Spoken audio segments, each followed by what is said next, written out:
Tu pars à l'étranger, tu as pensé à tout, les billets, l'hôtel, l'assurance, en tout cas j'espère, les vaccins, mais est-ce que tu t'es inscrit sur le fil d'Ariane? Si ce nom ne te dit rien, ou si tu l'as entendu une fois et que tu l'as vite oublié, eh bien cette vidéo, elle est faite pour toi. On est actuellement au Japon, et tu sais que le Japon, c'est souvent synonyme de tremblement de terre, de typhon. Forcément, on se dit qu'il peut arriver une catastrophe, puisqu'on a tout le temps les actualités pour nous le rappeler. Je pensais que ça pouvait être intéressant de parler de ce site, donc du fil d'Ariane, parce que quand on prépare un futur voyage, c'est pas quelque chose auquel on pense forcément. Et donc j'espère que cette vidéo te sera utile. Il ne s'agit pas de devenir parano ou de t'angoisser avant un grand voyage, mais plutôt de prendre toutes les précautions pour te sécuriser. Alors déjà, on va commencer par le début. C'est quoi le fil d'Ariane?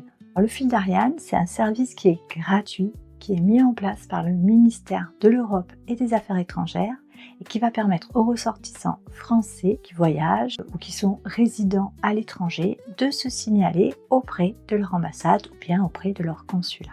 En t'inscrivant, tu vas indiquer ton pays de destination, tes dates de présence et tu vas mettre tes coordonnées de contact. En cas de crise, ça peut être une catastrophe naturelle, un conflit armé, une épidémie ou une évacuation d'urgence, les autorités consulaires elles peuvent te localiser, te contacter et prévenir ta famille.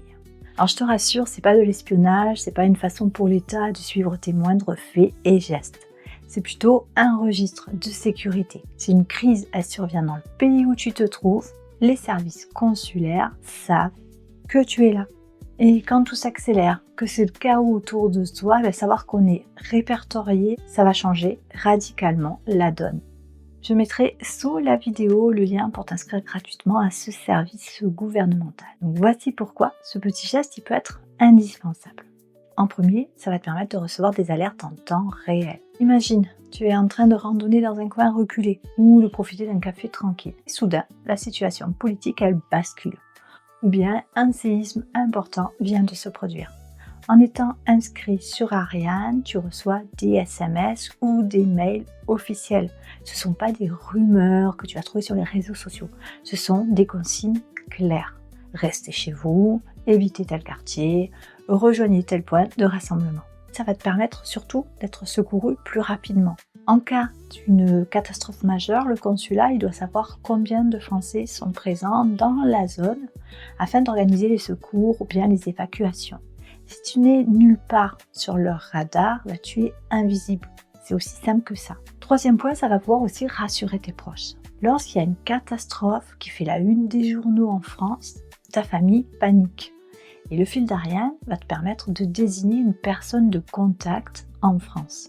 En cas d'urgence, le ministère il peut la joindre directement pour lui donner des nouvelles ou l'informer de ta situation. Maintenant, on va voir comment s'inscrire sur le fil d'Ariane et tu vas voir, c'est très simple, je vais te guider étape par étape. En premier, tu vas te rendre sur le site officiel. Ensuite, tu vas créer ton compte. Tu peux le faire via France Connect ou avec une simple adresse mail. Donne ton numéro de portable, celui que tu auras sur place, et les coordonnées de la personne à prévenir en cas de souci. Alors maintenant, je vais te montrer comment on enregistre ces voyages. Donc là, je me suis connectée au site et je vais sur Ajouter un voyage. Ici, je vais pouvoir entrer les informations. Donc je vais indiquer le pays, le lieu. Je vais bien valider, j'ai pris connaissance des conseils aux voyageurs. Ensuite, j'indique ma période de voyage, date de départ, date de fin. J'indique également le motif de mon voyage. On va cocher la case tourisme. Ensuite, on entre les informations concernant les moyens de transport. Donc, on va cocher la case avion. Si c'est par ce moyen que tu vas arriver dans le pays, tu peux également indiquer un numéro de téléphone portable local avec l'indicatif du pays et ensuite, bien évidemment, tu peux rentrer le numéro de ton assurance. Donc là, ici, tu vas rentrer le nom de l'assurance et le numéro de contrat. Lorsque c'est fait, soit tu passes à la destination numéro 2, soit tu fais finaliser mon voyage. Ces informations, tu peux également les rentrer lorsque tu es au cours d'un voyage et que tu as décidé de changer de destination. Autre point important, ne confonds pas le fil d'Ariane et assurance voyage. Ce n'est pas le fil d'Ariane qui va payer tes frais d'hôpital si tu tombes malade et tu ne seras pas non plus rapatrié gratuitement si tu te casses une jambe. C'est un complément indispensable, mais bien évidemment, il ne remplacera jamais une bonne couverture santé internationale.